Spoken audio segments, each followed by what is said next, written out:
Good morning बच्चों। Good morning sir. Good morning. Good morning sir. Good morning बच्चों, video clear आ रहा है क्या? Yes sir. Yes sir. Okay, आपने जो मैंने आपको जो सेंड किया था पेपर, वो आपने क्लियर कर रहे हो ना आप लोग? Yes sir.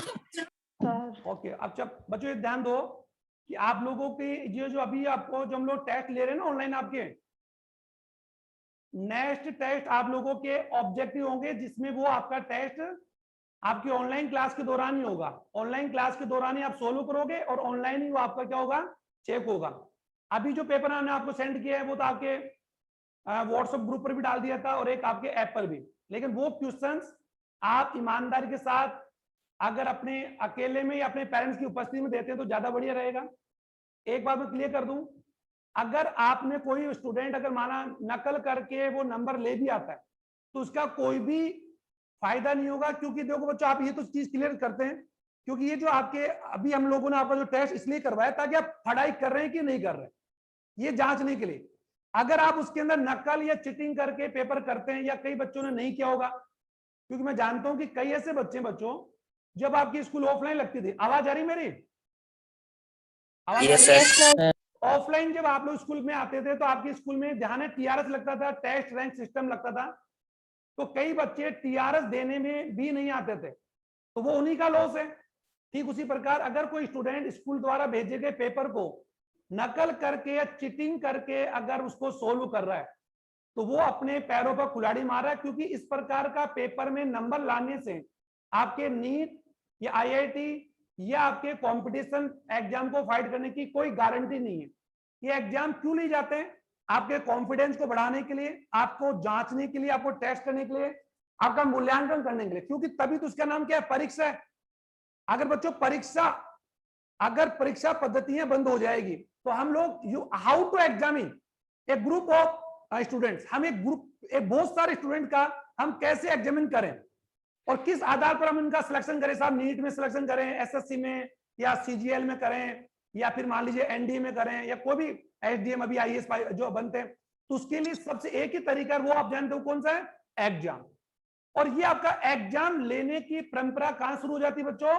आपके स्कूल से। तो स्कूल्स में आपके एग्जाम से आपका रिजल्ट बनता है। ये रिजल्ट आप लोगों को भावी जीवन में सब्जेक्ट चुनने, स्ट्रीम चुनने के लिए मोटिवेट करता है, कॉन्फिडेंट लाता है कि आपको एक कॉन्फिडेंस आता है कि हाँ मैं कर सकता हूं, मैं ये नीट क्रेक कर सकता हूं, आईआईटी क्रेक कर सकता हूं, मैं एसएसटी कर सकता हूं, या फिर मैं आईएएस बन सकता हूं। तो ये एक एग्जाम ही है जिसके द्वारा आप लोग अपने आप को मोटिवेट करते हैं। समझ आ रहा है बच्चों? समझ आ रहा है क्या? Yes sir. अपने आप वीडियो को चालू करो बच्चों, एक दो बच्चे वीडियो को चालू कर लो, जिससे मुझे भी लगता रहे कि आप लोग मेरी बात सुन रहे हैं। वीडियो को चालू नहीं करते हैं आप लोग, कई बच्चे। आप एक दो बच्चे वीडियो को चालू कर सकते हैं। विजय कुमावत, पूजा, तनिषा सैनी, आशीष कुमावत, मोनिका प्रजापत, सुनाई सबको दे रहा है क्या? Nirmal? Yes sir. Yes sir. Yes sir. Video को चालू कर लीजिए बच्चों, दो तीन बच्चे वीडियो चालू कर लीजिए। मैं जिनको कह रहा हूँ, नेहा प्रजापत का है, नेहा आर यू लिसनिंग में? Yes sir. वीडियो को चालू कर लो बच्चा। एक कृतिका के लिए कह रहा हूँ, और भी कई बच्चे जो मैं नाम नहीं लूंगा, नहीं फिर आप लोग क्या बोलते हो कि सर आप नाम से हम लोगों को बोलते हैं, मैं सबको ही बोल रहा हूँ। तो आप दो तीन अगर वीडियो चालू कर ले तो मुझे दिखाई देगा। मधु चौधरी का है? मधु सुन रहे हैं क्या आप? प्रेरणा प्रजापति, राधा मतलब ज्योति सैनी, सोनाक्षी। चलो ठीक है बच्चों, हमारे टॉपिक को चालू करते हैं। आज मेरी क्लास में थोड़ी जल्दी, इसके बाद अगली क्लास अगले टीचर की होगी। अब हमारे पास फ्री टाइम नहीं है तो मैं चालू कर रहा हूं। Anushka rise hand. अब बच्चों जो आज का हमारे चैप्टर का सबसे आखिरी टॉपिक है, और वो मैं क्लियर करवा के फिर हम लोग आगे बढ़ेंगे, ठीक है? आज मैं इसको क्लियर कर रहा हूं, कल के लिए मैं समझ चाहूंगा कि कल क्लास नहीं भाई आपकी। अब जल्दी से मैं टॉपिक पर आता हूं। सूक्ष्म जीवों का, जो इस चैप्टर का स्टार्टिंग याद करो, मैंने स्टार्टिंग में पहले दिन लिखवाया था कि सूक्ष्म जीवों का मानव कल्याण के किन किन उद्योगों में उपयोग किया जाता है। तो उद्योग अगर आ जाए तो आप लिख सकते हो, देखो क्या क्या लिख सकते हो। औद्योगिक उद्योगों में लिख सकते हो, डेयरी उद्योग में लिख सकते हो, डेयरी ओके, जो डेयरी उद्योग ही अपना इंडस्ट्री है, उद्योग कहां जहां पर कई लोग काम करते हैं। चमड़ा उद्योग में भी हम लोग इसका यूज करते हैं बच्चों, सूक्ष्म जीवों का यूज, क्योंकि चमड़े को सुखाकर उसको हम लोग फर्मेंट करते हैं ना, और फर्मेंट के लिए किसका यूज करेंगे, लाइपेज का करेंगे या फिर बैक्टीरिया करेंगे, तो चमड़ा उद्योग में कर सकते हैं। उर्वरक उद्योग यानी फर्टिलाइजर, जो अभी बताया, और वो कौन से, जैव। व्हाइट मल उपचार में, कृषि क्षेत्र में, ये मैंने बता दिया। अब कृषि क्षेत्र के बाद में, कृषि क्षेत्र में हम सूक्ष्म जीवों का उपयोग दो प्रकार से करते हैं, एक तो जैव कीटनाशक के रूप में और एक जैव उर्वरक के रूप में। लेकिन क्या मैं बोलता हूं, क्या राइजोबियम बैक्टीरिया, क्या राइजोबियम बैक्टीरिया एक कीटनाशक है या एक जैव उर्वरक है? राइजोबियम बैक्टीरिया एक जैव कीटनाशक है या फिर एक जैव उर्वरक है? जैव उर्वरक। जैव उर्वरक। और ये सहजीवी जीवाणु है या असहजीवी? सहजीवी। सहजीवी है ना? ओके, और ये किसके साथ सहजीवन निर्वाह करता बच्चों? राइजोबियम जीवाणु किस पादप के मटर साथ के पादप के सहजीवी साथ। संबंध बनाता है? मटर के पादप के साथ। मटर मतलब दाल कुल, लेग्यूमिनोसी, लेग्यूमिनोएसी कुल के पादपों की जड़ों में क्या ये प्राकृतिक रूप में पाया जाता है? हाँ, इसलिए देखा हो बच्चों, दलहन, दाल के पादप की फसल के बाद किसान अपनी मुख्य फसल को खेत में बोता है। कारण, क्योंकि दाल की फसल को बोने के बाद मृदा में नाइट्रोजन की मात्रा नाइट्रेट के रूप में रहती है, और ये नाइट्रेट किसको मिलती है? अगली फसल को मिलती है। ये मैंने बताया था, इसलिए किसान क्या अपनाता है? फसल चक्र अपनाता है। मैं कई बार आपको रिपीट करता हूँ, चलो इसको रिपीट नहीं करेंगे, आप लोग मेहनत करेंगे। और फिर बच्चों आज ये चैप्टर क्लियर करके मैं शाम को, आज मैं प्रॉमिस तो कर रहा हूं, मैं 2 बार पहले बोला था, आज मैं आप लोगों को या तो लाइव क्लास में जोड़ूंगा शाम को, आज हो सकता है बच्चों 7 बजे बाद में लाइव क्लास में जुड़ सकते हैं क्या आप लोग? Yes sir. अगर आज अगर आपकी प्रधानमंत्री के साथ मीटिंग नहीं है, प्रधानमंत्री का मीटिंग नहीं है, तो आज आपकी ऑनलाइन क्लास ले सकता हूँ मैं? Yes sir. आप में हो सकता है कि कई बच्चे प्रधानमंत्री के साथ आज मीटिंग में हो। अगर प्रधानमंत्री नहीं है तो क्या हम लोग आज लाइव क्लास के लिए मैं आपको जोड़ सकता हूँ क्या? हाँ सर। और अगर फिर भी प्रधानमंत्री के साथ मीटिंग हो ना, तो फिर आप थोड़ा सा देख लेना ना। ओके, अब टॉपिक को चालू करते हैं। आज मैं क्वेश्चन भेजूंगा इस पेपर के, क्वेश्चन में, इस चैप्टर के क्वेश्चन भेजूंगा, नोट्स नहीं भेज रहा आपको मैं। नोट्स खुद बनाओ बच्चों, नोट्स खुद बनाइए, मैं क्वेश्चन भेज रहा हूं, ठीक है? अब चल, अब जल्दी से हम लोग, आज हमारा टॉपिक है जल्दी, व्हाइट मल उपचार में किसका यूज बच्चों? माइक्रोब्स, ठीक है, सूक्ष्म जीवों का उपयोग। अब देखो सबसे बड़ा व्हाइट मल क्या, पहले सुन लीजिए आप लोग जल्दी, इसको रिपीट नहीं करूंगा, जल्दी मेरे साथ फॉलो करेंगे। बड़े बड़े महानगरों या नगरों के अंदर, मेट्रोपोलियन शहर बच्चों जिनकी आबादी तकरीबन 25 लाख से ज्यादा होती है, उसे मेट्रोपोलियन बोलते हैं। और हमारे प्रमुख महानगरों में हम लोग दिल्ली, मुंबई, कोलकाता और चेन्नई के नाम हम लोग जानते हैं। लेकिन आज हम बात करें जयपुर, जोधपुर, कोटा, अगर बात हम करें भोपाल, ये ऐसे कई हमारे जिले जो आज महानगर के रूप में जाने जाते हैं। तो महानगर मतलब कौन बच्चों? जिनकी आबादी ज्यादा होती है। अब देखो बड़े बड़े नगरों या बड़े बड़े महानगरों में मानव मल और नालियों में बहते हुए गंदे पानी को हम व्हाइट मल बोलते हैं। बहुत सिंपल बोलो, व्हाइट मल, व्हाइट मतलब बहता हुआ, फ्लो, और मल यानी मानव मल। तो मैंने कहा बड़े बड़े महानगरों की नालियों में या सीवरेज नालियों में मानव मल सहित अपशिष्ट पदार्थों से युक्त पदार्थ को हम लोग क्या बोलते हैं? व्हाइट मल बोलते हैं। तो क्या उस व्हाइट मल के अंदर केवल मानव मल ही होता है? नहीं बच्चों, महानगरों की बात हम करें, महानगरों में फैक्ट्रियां भी है, हमारे रसोई घर भी है, बाथरूम भी है, हॉस्पिटल भी है, या रोड भी है, या जो हमारे मकान, इन सबसे निकला हुआ जो अपशिष्ट पदार्थ होता है, मानो यूरिन है, स्टूल है, या फिर फैक्ट्री निकला हुआ धातु है, अकार्य पदार्थ है, ये सबसे पदार्थ जो सीवरेज लाइन में बहता है। सीवरेज तो जो सीवर लाइन सुनी होगी, तो सीवर लाइन में या सीवर की बड़ी बड़ी जो पाइप होते हैं, उनमें जो बहता हुआ पानी है, उसी पानी को हम क्या बोलते हैं बच्चों? वाहित मल। क्यों बोलते हैं? क्योंकि इसमें प्रमुख रूप से कौन सी गंदगी है? उन महानगरों में रहने वाले जो लोग हैं, 25 या 30 या 40 या 50 लाख जो लोग उस जगह रहते हैं, तो डेफिनेटली उनके द्वारा उत्सर्जित जो अपशिष्ट पदार्थ है वो नालियों में बहकर बाहर क्यों निकाला जाता है, जिन्हें हम क्या बोलते हैं? सीवर लाइन बोलते हैं। तो वाहित मल की बात हम करें, वाहित मल तो आप समझ में आ गया होगा, मानव मल। ओके बच्चों, मानव मल सहित जो अपशिष्ट पदार्थ होते हैं, अपशिष्ट पदार्थों से युक्त वाहित पदार्थ को हम क्या बोलते हैं बच्चों? वाहित मल बोलते हैं, सीवर बोलते हैं। Okay, sewerage. ओके बच्चों, ये समझ आ गया आपके? कोई दिक्कत थोड़ी है। अब बात आती है बच्चों, जहां पर गांव की बात हम करें, गांव में तो बच्चों पर्टिकुलर हम क्या करते हैं कि गांव में तो हम लोग क्या करते हैं, हमारा जो टॉयलेट होता है या बाथरूम जो होता है, उसके लिए हम एक सेफ्टी टैंक मिट्टी में खुदवाते हैं, जो 30-40 फीट का गहरा होता है, और जो भर जाता है तो हम उसकी सफाई करवाते हैं, और वही क्या आते हैं बच्चों? वही सीवरेज टैंक आते हैं। लेकिन शहरों में आबादी ज्यादा है, अगर वहां पर प्रत्येक व्यक्ति अगर प्रति घर के हिसाब से अगर हम गड्ढा खोदेंगे तो बरसात में पूरा का पूरा महानगर आपका किसमें डूब जाएगा? पानी में डूब जाएगा, क्योंकि पूरे शहर में क्या हो जाएंगे? गड्ढे गड्ढे हो जाएंगे।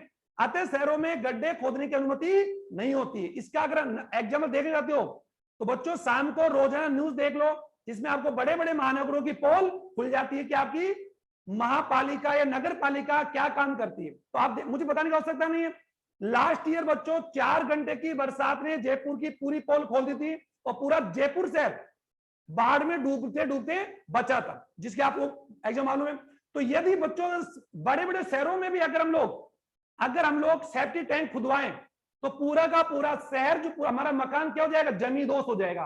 अतः शहरों में मानव मल या अपशिष्ट पदार्थों को बाहर उद्योग क्या बोलते हैं, महानगरों से बाहर निकालने के लिए क्या बचाते हैं हम लोग? सीवर लाइन डालते हैं। अब ये सीवर लाइन बच्चों आगे जाकर क्या डाल जाती है? सिंपल ध्यान दो, ये मैं चलिए बता रहा हूं, ये सीवर लाइन है। देखो बच्चों, ये सीवर लाइन आपके पूरे महानगर से, आपके महानगर से होती हुई, समझ आ रहा है? महानगर जैसे आपका जयपुर मान लो आप, तो समझ आ रहा है? तो जयपुर महानगर है, जयपुर महानगर के अंदर सीवर लाइन जो है, इस सीवर लाइन का पानी अमानी शाह के नाले से होता हुआ बच्चों आगे सांगने टोंक आदि होता हुआ आगे नालों द्वारा जलाशय में छोड़, क्योंकि ये सिविल लाइन कहीं तो जाकर खत्म होगी। बच्चों मैं फिर कह रहा हूं, आपके जयपुर का सिविल लाइन वैशाली नगर, मालवीय नगर, मानसरोवर या ब्रह्मपुरी, आमेर, जो भी मान लो, इन सभी जगह की सिविल लाइन बड़े बड़े पाइपों द्वारा शहर से अपशिष्ट पदार्थों को लेते हुए ये सिविल लाइन आगे बाहर निकलती है, और जयपुर शहर के बाहर जाकर इन्हें कहीं छोड़ा जाता है। तो जयपुर शहर के महानगर बाहर जाकर ये सिविल लाइन डायरेक्ट जाकर कहां छोड़ दिया बच्चों? जलाशय में। ये ध्यान सुनना, आगे जलाशय, और जलाशयों से ये अपशिष्ट पानी, ये गंदा पानी जिसमें क्या क्या है? कार्बन पदार्थ, मानव मल, अपशिष्ट पदार्थ, औद्योगिक कचरा, धातुएं, अपशिष्ट धातुएं, ये सारे पदार्थ के अंदर मौजूद है। अगर इन्हें हम जलाशयों के अंदर छोड़ेंगे तो बरसात के साथ ये जलाशयों का, ये शिविर का पानी बहता हुआ बच्चों कहां जाके मिल जाएगा? नदियों में। जैसे कि आपकी गंगा और यमुना। प्रश्न आता है कि भारत की प्रमुख 2 नदियां जो ज्यादा प्रदूषित हो रही है, और आप जानते हैं गंगा और यमुना। इस गंगा और यमुना सहित कई हमारी नदियां जो है, अगर बात हम शिप्रा की बात हम करें, सतलज की बात हम करें, जितनी भी नदियां बच्चों आज, वो सभी वाहित मल के द्वारा अपशिष्ट हो रही है। इसका मेन कारण ये है कि हम लोग सीधा ही क्या करते बच्चों, हमारे बड़े बड़े महानगर में, एक महानगर के नाम बता रहा हूं बच्चों, जयपुर की बात मैं कर रहा हूं, भारत के अंदर कितने महानगर है, इन सभी महानगरों में सिविल लाइन डाली गई है। इन सिविल लाइनों के अंदर कौन सा पानी है, कौन सा अपशिष्ट पदार्थ बह रहा है? सिविल बह रहा है, अपशिष्ट पदार्थ है। ओके बच्चों, ये अपशिष्ट पदार्थ अगर डायरेक्टली नदियों में छोड़ा जा रहा है, जिसका नतीजा हमारा नदियां प्रदूषित हो रही है। और नदियों का पानी किसमें यूज करते हैं बच्चों? हम लोग खेती में करते हैं या फिर पीने में करते हैं। तो नदियों का जो प्राकृतिक गुण है, जो नदियों का जो नेचर है बच्चों, वो खत्म हो रहा है। और ये इस प्रकार खत्म होता गया तो बच्चों हमारी कई नदियां सूख चुकी है, कई नदियां खराब हो चुकी है, जिसका मेन कारण एक वाहित मल और एक अतिक्रमण। जिसका एक अगर मैं नाम और बताऊं, 2-4 नदियां, अगर बाणी नदी के नाम सुना होगा, हमारे पड़ोस में ही पड़ती है। तो बाणी नदी कहाँ है बताइए दी आप? ये बाणी नदी जो आज के 20-30-40 साल पहले बहुत जबरदस्त रोड के ऊपर से बहती थी, आज वो उसका एक बूंद पानी तक हमें नजर नहीं आ रहा, मतलब अतिक्रमण की वजह से। तो अतिक्रमण और वाहित मल ये हमारे समाज या नदियों के सबसे 2 बड़े खतरनाक शत्रु हैं, जो नदियों की प्राकृतिक जो रेंज है, जो 40 फीट 40 किलोमीटर की रेंज की जो नदी चौड़ाई वाली, वो 40 से 20, 20 से 10 और 10 से 1 आज वो 20-30 फीट का नाला बनकर रह गई है। किसकी वजह से? हमारी वजह से। तो ज्यादा लेक्चर ना देते हुए मैं शॉर्ट आपको लेके चलता हूं कि व्हाइट मलों को नदियों में डायरेक्ट डालना क्या सही रहेगा क्या? तो जवाब आएगा नहीं। कारण क्या? सुनो पहले। व्हाइट मल क्या बता दिया?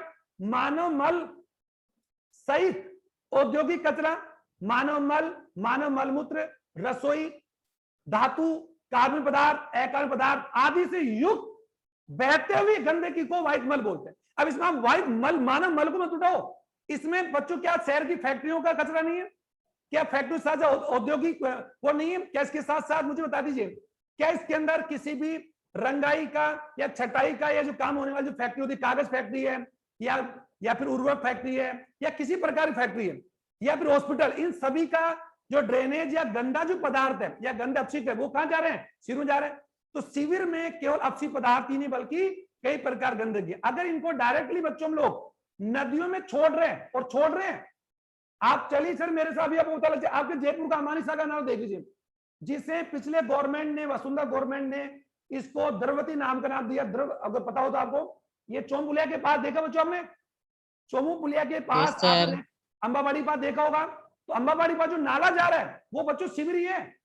वो अपने में बात हम करो द्रव्यवती नदी है, जिसको सौंदर्यीकरण करके जयपुर को अगर बात हम करते स्मार्ट सिटी बनाने का प्रोजेक्ट काम तो चल रहा है, लेकिन ये आगे काम आगे जाकर फिर 4 साल से रुका पड़ा है। आप भी जानते हो, मैं इस पर ज्यादा डिस्कस नहीं करूंगा।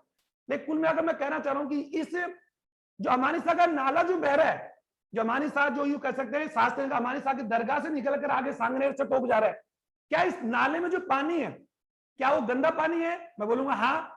क्या व्हाइट मल है? हाँ। क्या इसमें फैक्ट्रियों का, हॉस्पिटल का, नगर पालिका का, पशुओं का, सभी का कचरा है? मैं बोलूंगा यस।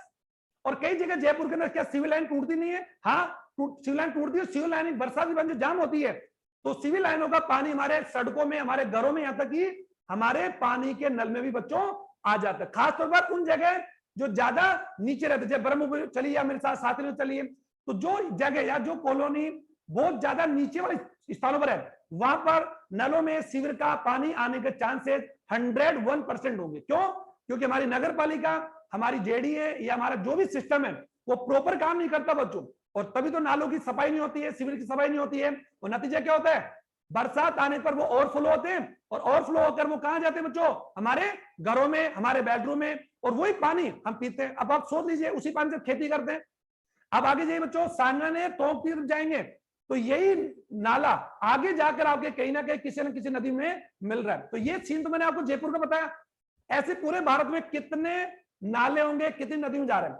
तो सीधी बात है, व्हाइट मल का उपचार मतलब व्हाइट मल में पाई जाने वाली अपशिष्ट कार्बनिक पदार्थों की गंदगी को खत्म करने की तकनीक का नाम ही है व्हाइट मल उपचार। इसमें किसका उपयोग करते हैं? सूक्ष्मजीवों का। और इसके लिए क्या होता है बच्चों कि जो सिविल लाइन को या नालों को नदियों में छोड़े जाने से पहले नदियों के किनारे पर हम विशेष प्रकार के ट्रीटमेंट प्लांट लगाते हैं। ट्रीटमेंट प्लांट मतलब सीवरेज ट्रीटमेंट प्लांट, मतलब बोलते बच्चों सीवरेज ट्रीटमेंट प्लांट। अब आपके दिमाग में आ रहा हो सर ट्रीट का अर्थ उपचार होता है, तो मैंने बोला बच्चों हर उस तकनीक का नाम ट्रीटमेंट है जिसमें हम लोग किसी अशुद्धता को शुद्ध कर रहे हैं। जैसे डिजीज में क्या करते हैं? रोगी व्यक्ति के डिजीज को हम अशुद्ध डिजीज को शुद्ध करते हैं, क्योर करते हैं। तो उसका मतलब क्या होता है? ट्रीट करना। तो वैसे ही बच्चों आपके घर के अंदर, आप अपने घर के अंदर अपने बर्तनों को मांजते हैं, दैट इज मीन ट्रीटमेंट। बर्तनों को, अपने कपड़ों को, बॉडी को आप लोग स्नान करते हैं, या यूं कैसा गर्म पानी से, नीम के तेल, साबुन से आप लोग जो भी हम कपड़ों को धोते हैं, तो वो हम कपड़ों का क्या कर रहे हैं? उपचार कर रहे हैं। मतलब कपड़ों में लगी हुई गंदगी को, कपड़ों में लगी हुई अपशिष्ट पदार्थों को दूर करना ही क्या कहलाता है? ट्रीटमेंट, उपचार कहलाता है। तो इसके लिए नदी के किनारों पर व्हाइट मलों को नदी में छोड़ने से पहले बड़े बड़े प्लांट लगाए जाते हैं। और प्लांट में पेड़ नहीं है, एसटीपी बोलते हैं बच्चों को। क्या बोलते हैं? एसटीपी। सीवरेज, लिखो मेरे साथ साथ, सीवरेज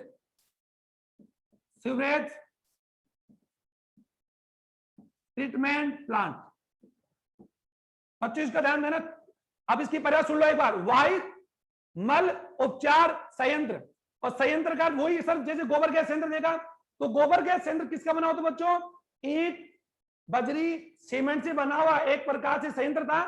तो संयंत्र का मतलब क्या होता बच्चों ईंट, बजरी, सीमेंट आदि से वायवीय और अवायवीय कक्षों से निर्मित वो संयंत्र जहां पर हजारों मजदूरों के साथ अभियंता या इंजीनियर काम करते हैं, उस जगह को बोलते हैं सीवरेज ट्रीटमेंट प्लांट। ये ध्यान से सुनना।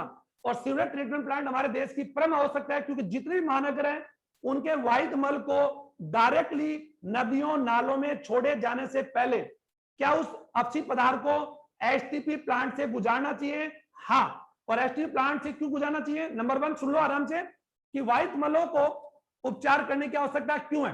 तो वाहित मल, सबसे पहली बात है, देखो वाहित मल में नंबर 1 एक तो कार्बनिक पदार्थ सब ज्यादा होते हैं, अपशिष्ट पदार्थ ज्यादा होते हैं, उनकी बीओडी ज्यादा होती है, उसमें कई प्रकार की अनअपघट्य धातुएं जैसे कि माना जा रहा है कैडमियम है या लेड है, कई प्रकार की धातुएं पाई जाती है और कई प्रकार के हानिकारक रासायनिक उर्वरक, रासायनिक कीटनाशक, रासायनिक पेस्टिसाइड आदि पाए जाते हैं। अतः इनको नदियों में या नालों में सीधा छोड़े जाने से पहले इन पानी को या व्हाइट मल को किसे गुजारना चाहिए बच्चों?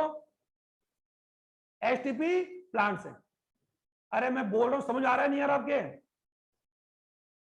आ रहा है सर। बच्चों समझ आ रहा है क्या?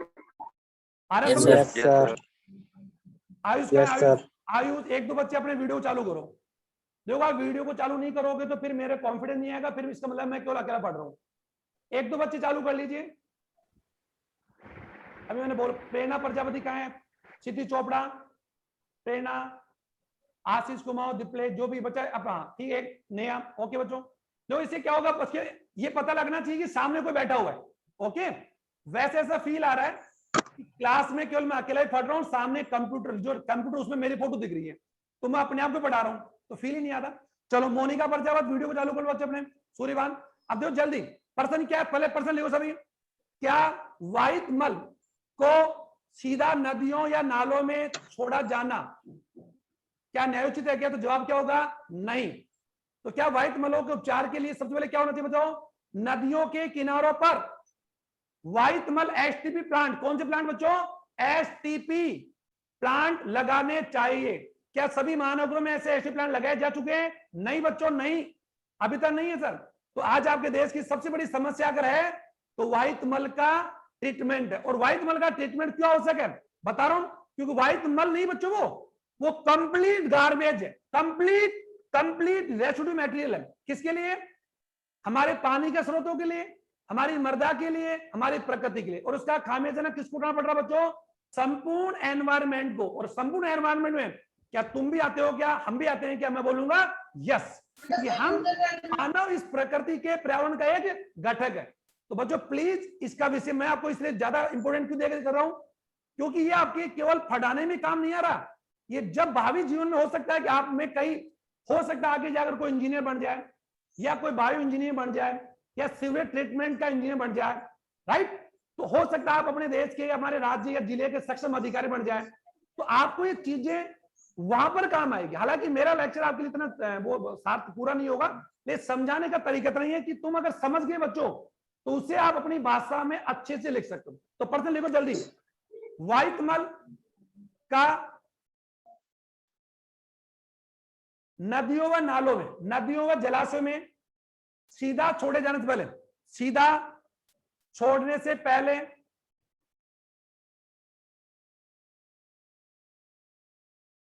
एसटीपी प्लांट, एसटीपी लिख लो, एसटीपी, दोबारा प्लांट नहीं आता कि इसमें पी आ रहा है, एसटीपी, ठीक है? या पूरा लिखो, व्हाइट मल उपचार संयंत्र से गुजारना आवश्यक है क्या? क्यों? क्यों? एक पर्सन बता दिया कि नदियों के किनारे पर कौन से प्लांट लगाए जाने चाहिए? STP. Okay, full name of STP, sewerage treatment plant. और एक बात बताओ, एक पर्सन बोलो जल्दी, भारत की 2 प्रमुख नदियां सबसे ज्यादा प्रदूषित हो रही है, गंगा और यमुना। जल्दी लिखो जल्दी। Which rivers are suffering very, यू कह सकते हैं अगर वेरी लार्ज अमाउंट में सबसे ज्यादा जो सफर हो रही है वो कौन सी है? गंगा और यमुना रिवर। ओके बच्चों, बोथ रिवर आर, अगर बात हम कर सकते हैं, extremely suffering from sewerage treatment, सबसे ज्यादा खतरनाक ये हो रही। इसके लिए क्या हो रहा है बच्चों? हमारी अचानक इस समय आपको बता सकता है कि अलग में देखो, किसी पार्टी का, किसी कंपनी का नाम नहीं ले रहा बच्चों, हमारे इस समय देश के अंदर एनडीए सरकार है जिसके मुखिया प्रधानमंत्री नरेंद्र मोदी, और वो हमारे देश के प्रधानमंत्री, ना मेरे ना आपके, पूरे देश के। ओके बच्चों, हाँ हो सकता है कि कई बात हम उन बातों से सहमत नहीं होते हैं, वो आपकी और हमारी मर्जी है, लेकिन वो हमारे देश के प्रधानमंत्री। तो भारत के प्रधानमंत्री ने सबसे पहला अपना जो एजेंडा रखा था वो क्या था, गंगा नदी को प्रदूषण मुक्त करूंगा, और उसको लेकर क्या काम चल रहा है, मैं बोलूंगा यस।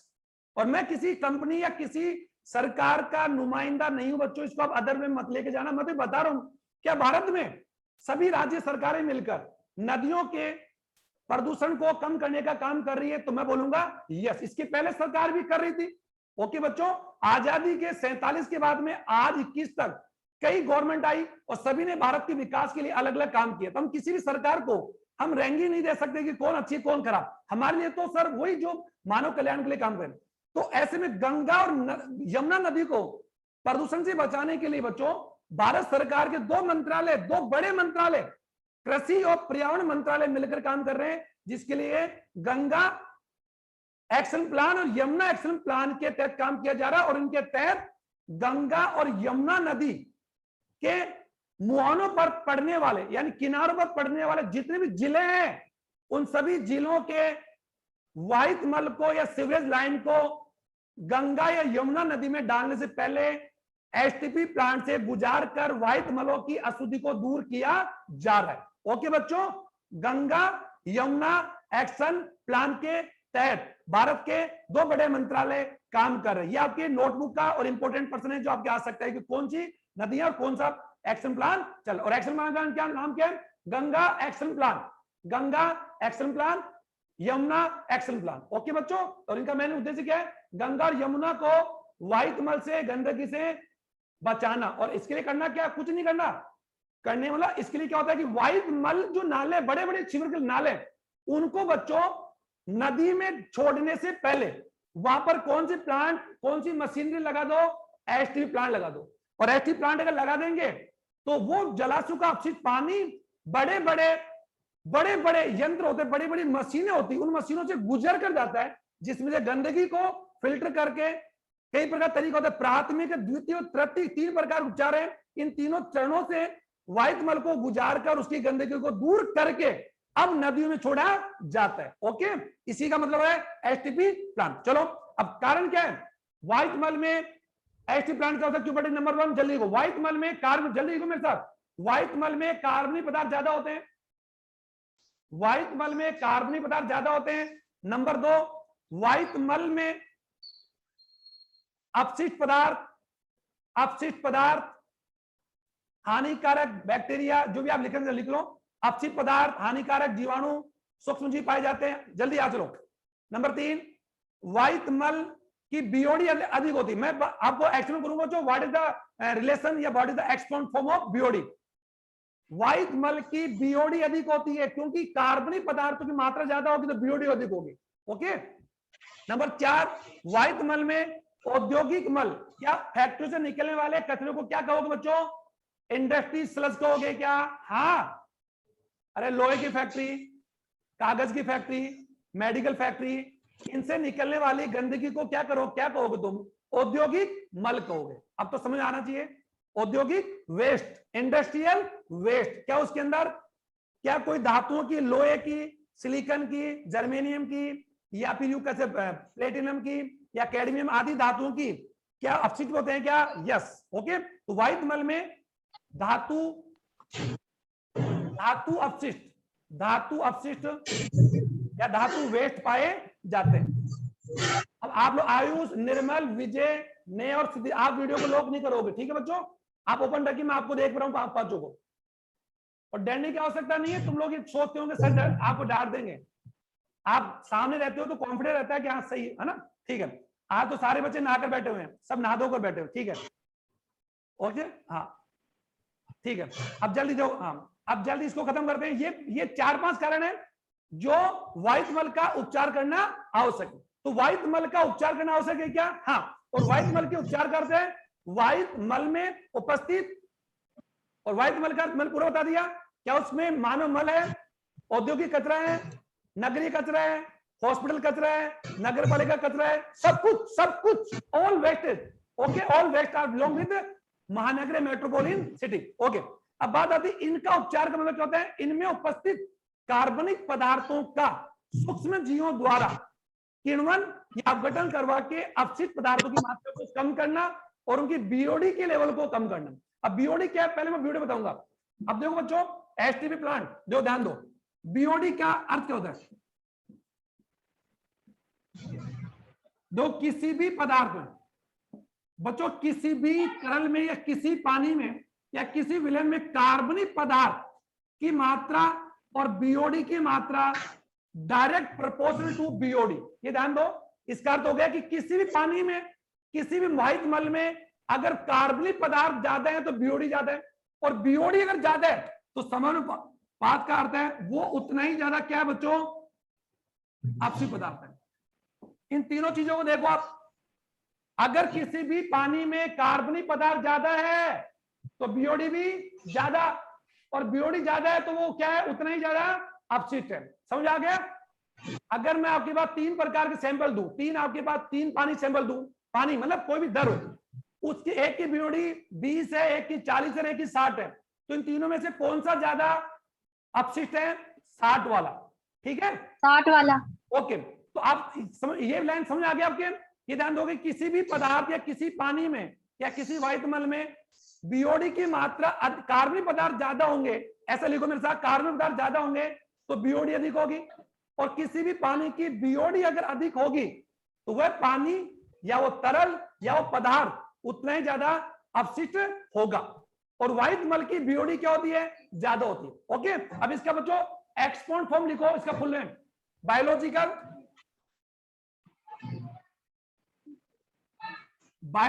ऑक्सीजन डिमांड, बायोलॉजिकल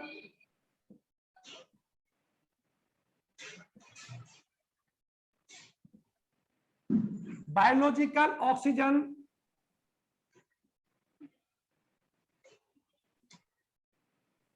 बच्चों एक बार ध्यान में, बायोलॉजी यानी जैविक ऑक्सीजन पूर्ति, जैविक ऑक्सीजन पूर्ति, इसका अर्थ अब जल्दी लिखो, देखो मतलब क्या होता है।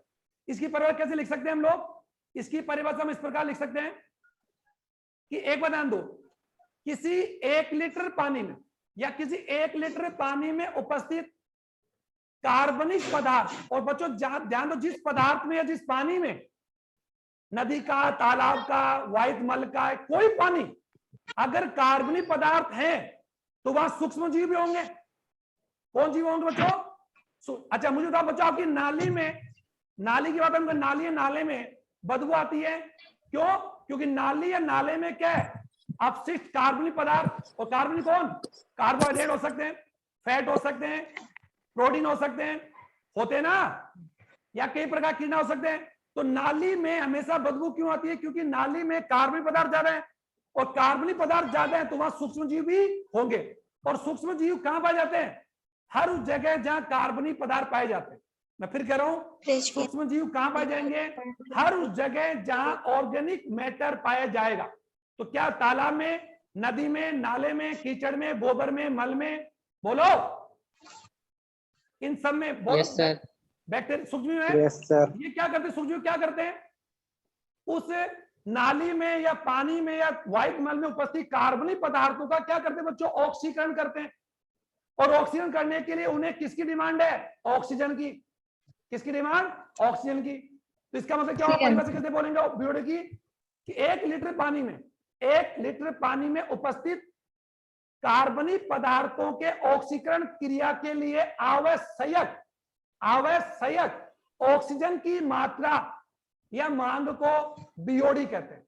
एक बार sir, I am repeating this point या लाइन, 1 लीटर पानी में उपस्थित, ठीक है, क्योंकि किसी भी मात्रा को हमेशा हम लोग बच्चों किस में लिखते हैं? जिसे आपने पढ़ा होगा गुप्त ऊष्मा, 9th में लेटेंट हीट पढ़ा ना, गुप्त ऊष्मा। अरे कोई भी एनर्जी के लिए या कोई भी यूनिट के लिए हम लोग कोई ना कोई इकाई लेते हैं ना बच्चों, इकाई लेते हो ना, जो मोलर था, नॉर्मल था, लेते हो ना आप लोग, तो उसके लिए हम लोग एक इकाई लेते हैं ना, इकाई। वही बात यहाँ पर है, जैसे आपने बोला 1 एम्पीयर क्या है, तो आपको सब मालूम है कि 1 एम्पीयर क्या होता है? 1 ampere is equal to 1 volt upon 1 ohm. तो यूनिट के लिए मान लेते हो ना वैसे। तो वैसे यहाँ पर है कि 1 लीटर पानी में उपस्थित, पानी मतलब गंदगी, कचरा, जो भी, 1 लीटर पानी में उपस्थित कार्बनिक पदार्थों के ऑक्सीकरण के लिए पानी में उपस्थित सूक्ष्म जीवों द्वारा आवश्यक ऑक्सीजन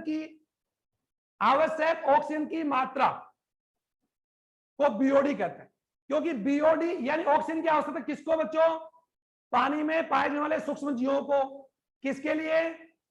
उन कार्बनिक पदार्थों को ऑक्सीजन। जैसे मुझे बताओ, आप अपने भोजन का ऑक्सीजन करने के लिए आपको ऑक्सीजन चाहिए क्या? हाँ चाहिए ना ऑक्सीजन। और पर सेकंड अगर मैं गलत नहीं हूं तो पर सेकंड हमें लगभग, अगर बात हम करें बच्चों पर सेकंड, यानी अगर एक बार स्वांतन की बात हम करें तो हम लोग 500 ml वायु लेते हैं, मालूम होगा। और 500 ml वायु में 21% क्या होती है? ऑक्सीजन होती है। कॉमन सी बात है, अब निकाल लो। तो वो ऑक्सीजन आपकी क्या कहला रही है? बीओडी। क्यों? क्योंकि वो ऑक्सीजन आपके कोशिकाओं में उपस्थित संचित कार्बनिक भोज्य पदार्थों के ऑक्सीकरण के लिए आवश्यक है। और वो क्रिया आप ऐसे करते हो, ये C6H2O6 और ये ऑक्सीजन, और ये क्या करती है? CO2 जल और ऊर्जा बनाती है ना। तो आपके शरीर की कोशिकाओं में कार्बनिक भोज्य पदार्थों के ऑक्सीजन के लिए किसकी आवश्यकता पड़ती है? ऑक्सीजन की। वैसी पानी में पाए जाने वाले कार्बनिक पदार्थों का ऑक्सीजन कौन करेंगे? बैक्टीरिया, सूजीव। तो उन सूक्ष्म जीवों को जितनी ऑक्सीजन चाहिए वह ऑक्सीजन उस पानी या उस सूक्ष्म जीवों की क्या कहलाएगी? बीओडी। समझ आ गया? और बीओडी, किसी भी पदार्थ की बीओडी जितनी ज्यादा होगी बच्चों, बीओडी जितनी ज्यादा होगी उतना ही उसमें क्या होगा? वो उतना ही ज्यादा क्या होगा? अपशिष्ट होगा। और किसी भी पानी का बीओडी जितना कम होगा, जितना बीओडी कम होगी मतलब उसमें कार्बनिक पदार्थ कम है, और कार्बनिक पदार्थ कम है तो सूक्ष्म जीव भी कम है। इसका मतलब उतना ही ज्यादा शुद्ध है।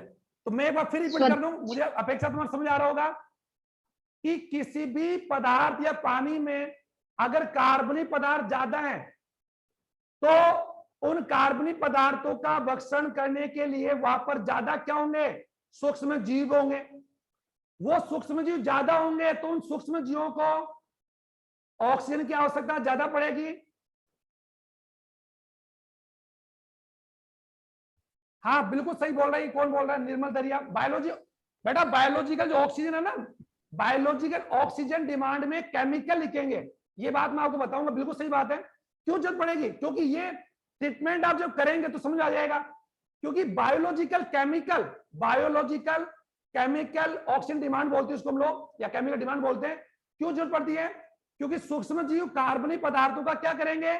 ऑक्सीजन करेंगे, अपग्रहण करेंगे ना, श्वसन।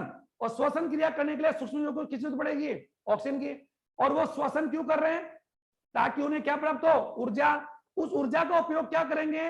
वो सूक्ष्म जीव जीवाणु अपनी संख्या में वृद्धि करने में उपयोग में लेते।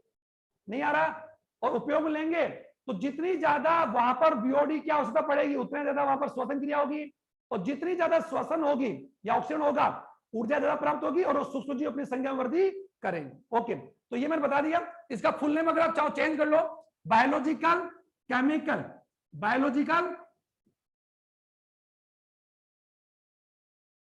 Chemical oxygen demand. ओके, इसका मीन आपको मैं बताता आगे, लेकिन अभी निर्मल ने बता दिया। ठीक, अच्छी, थैंक यू। लेकिन ये इसका फुल फॉर्म अगर आप बोलेंगे बायोलॉजिकल केमिकल ऑक्सीजन डिमांड है, लेकिन यहां पर केमिकल वर्ड क्यों बढ़ रहा है? क्योंकि रासायनिक क्रिया के लिए ऑक्सीजन की आवश्यकता है। ठीक है, अब बच्चों देखो, अब आपकी क्लास खत्म होने वाली, क्यों? इसके बाद जुगल सर की क्लास होगी, आपकी क्लास तो पूरी हो जाएगी। इसी कंप्यूटर पर नए टीचर की क्लास भी जोड़ी गई है। पहले मेरे पास क्लास नहीं होती थी, इसलिए मैं लंबा ले लेता, अब नहीं ले पाऊंगा। क्लास होने वाली कुछ देर बाद में। अब ध्यान दो, अब देखो व्हाइट मल का उपचार करने का प्लान का एसटीपीएम और व्हाइट मल उपचार की तकनीक के 3 चरण होते हैं। तो 3 चरणों द्वारा